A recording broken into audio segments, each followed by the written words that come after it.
I'm going to go ahead and call the meeting to order. If you would rise for the pledge of allegiance. I pledge allegiance to the flag of the United States of America and to the republic for which it stands, one nation, under God, indivisible, with liberty and justice for all.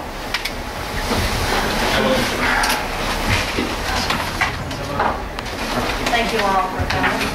Y'all hold that side down. You got this. Y'all got this. Let's, boy, girl. Hey. All right. Let's see. Do I have a motion to adopt the agenda?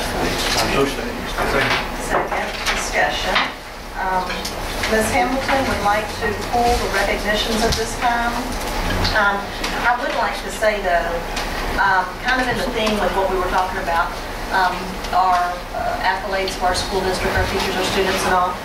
Can this be one of those events? Can our meeting be at Harper McCon? Can we pull back the Muirs, the volleyball team, this recognition, and invite, the city, the aldermen, and all to see, I'd like for it to be more of a public.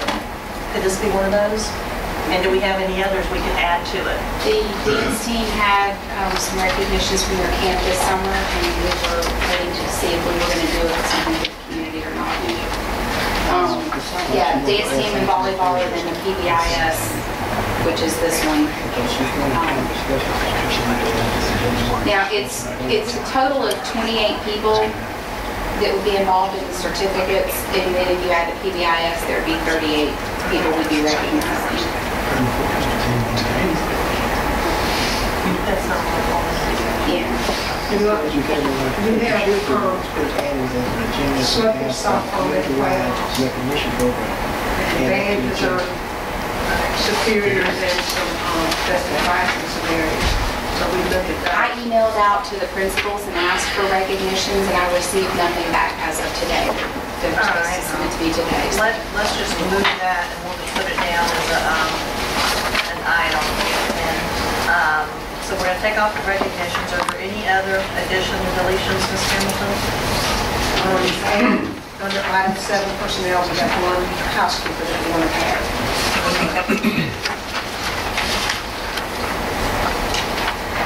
I would also, I guess just in the work session, we can just discuss whatever in the work session. I would like to add also the November 13th meeting to the agenda with discussion on that meeting on the 13th. Any other items?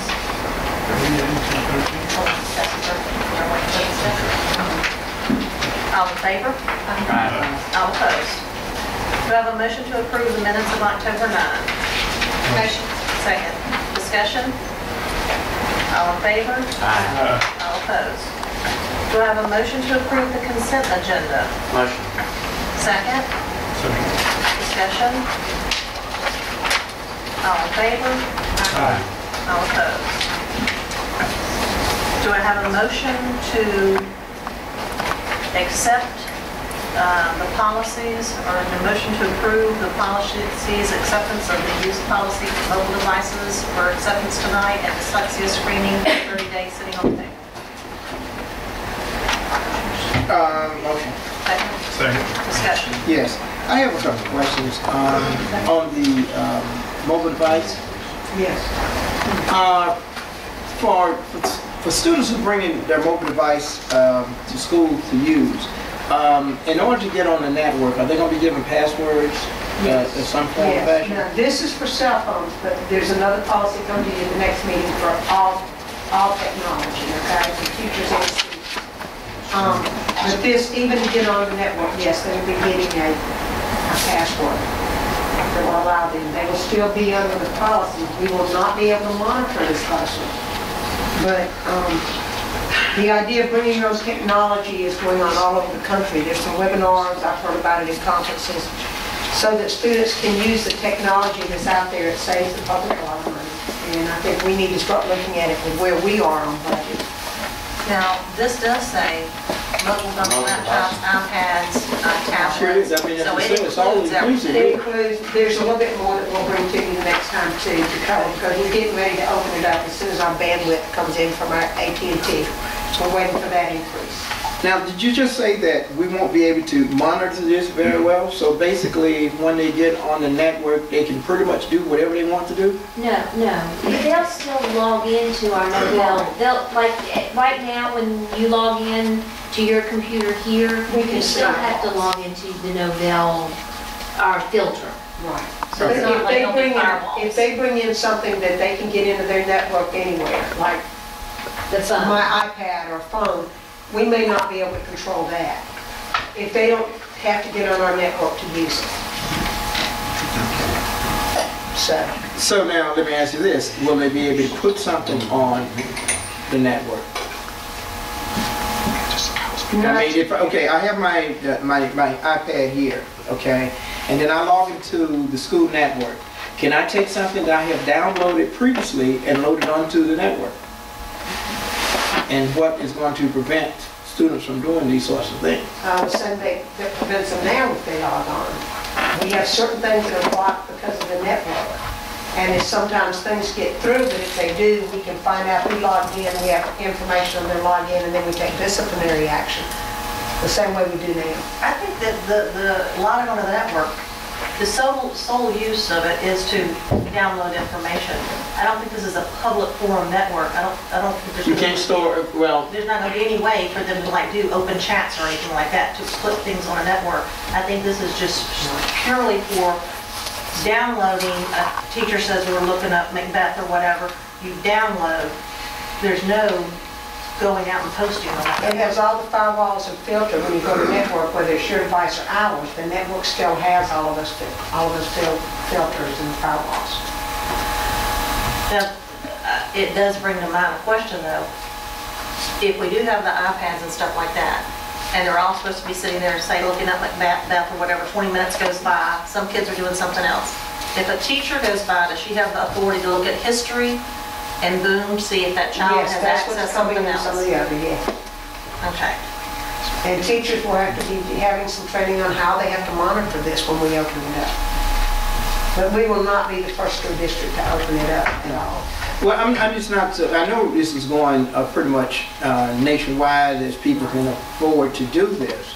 You know, but it still doesn't preclude the need for, you know, some kind of safety fail check and how we, you know, randomly monitor it. Can you, you know, will a teacher or our network person be able to take my device and check to see what has been going on during the classroom day, what I have downloaded? If they have a reasonable suspicion, just like any other discipline, if they for some reason think you've been on there, a teacher, because of your actions in the classroom or somebody looking on and giving, they think something's been done, yes, that teacher has the right to look, call in our network people to look and see what's going on there. The same way we have the right to check a purse or anything else, you know, if that reasonable suspicion comes up.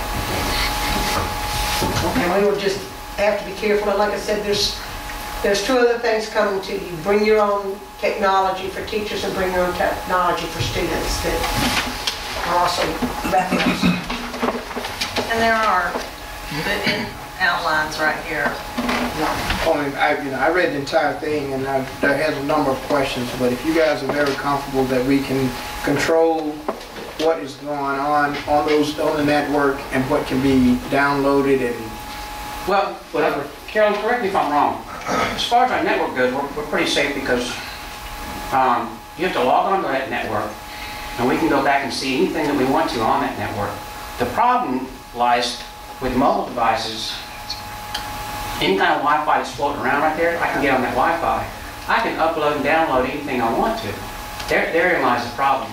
But that's what we're going to have, the hurdle we're going to have to go over when we allow this type of stuff. And Mr. Stubbs, there are going to be hurdles, there will be things that we are refining this as we go, we'll be coming back to the board as we see problems. But we need to, just like with any program, I think we need to go there and see where it takes us. Because it's a tremendous learning tool and it opens up the technology that we have for students who might not be able to bring us something from home. Any other discussion or comments? All right, and all in favor? All opposed? Do I have a motion to approve Teach Life Skills and Peer Listening Techniques? Motion. Second? Second. Discussion. Yes. I was looking through that as I read all these documents.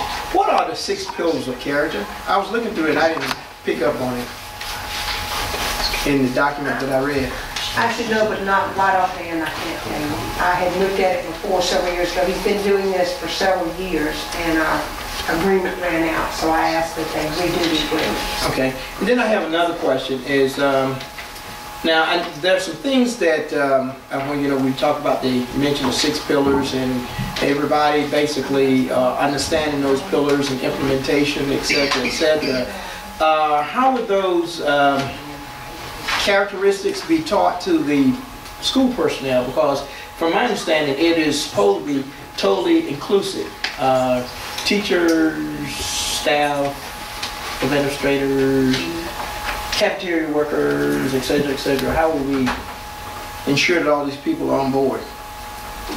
He mainly works with at-risk students when he comes in, and when he's working with them, the staff members that are in there go through the training with him. We don't do the training for everybody. He has not done that in the past. Okay. He does a lot of work at alternative school with some at-risk students and provides mentoring, and then with some of the others at some of the other schools. But it's not something that we do with everybody on staff. Yeah. When I read through the information, it's kind of implied that it was a district-wide involvement. And example, school personnel, teachers and other school personnel set high standards for learning and behavior when integrated with the 6 pillars of character. 6 pillars of character.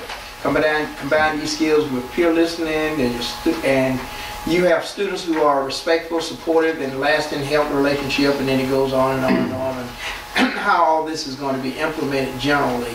James, I've got them. You want to know what they are? No, I can get it. You can get them from me later, and you don't have to tell me. I just They're want pretty nice. Yeah. But anyway, that's what it seemed like it was implied to be district-wide, and I was just wondering how we want to involve all these people in the district unless you get some type of teaching, guidance, something of that nature. Well, the man he does have a teaching license, and he works with Coastal Family Health, but he has come into the schools to work with different groups. And the ones he works with, the teachers are there, and the teachers that the students have are in there. And they continue reinforcing in between his sessions and try to continue to work. So, but this is going to be a limited group of people and not school-wide? Yes, so far they District-wide. haven't come in Okay. school-wide. There are some good things if he did have time And he's been in the school system for about 6 years with Yes. different, with different things. yeah, for children and stuff. Things that have been very positive for positive behaviors. Okay. Teaching objectives. For all Any 6 other right there. discussion or comments? All in favor? Okay. All opposed? Do I have a motion to accept the personnel as listed? Motion. Second? Discussion? All in favor? All opposed? Do I have a motion to consider going into executive session over student and personnel matter? Motion to consider. Do I have a motion to go into executive session for student and personnel? Motion. Second? Second. All right.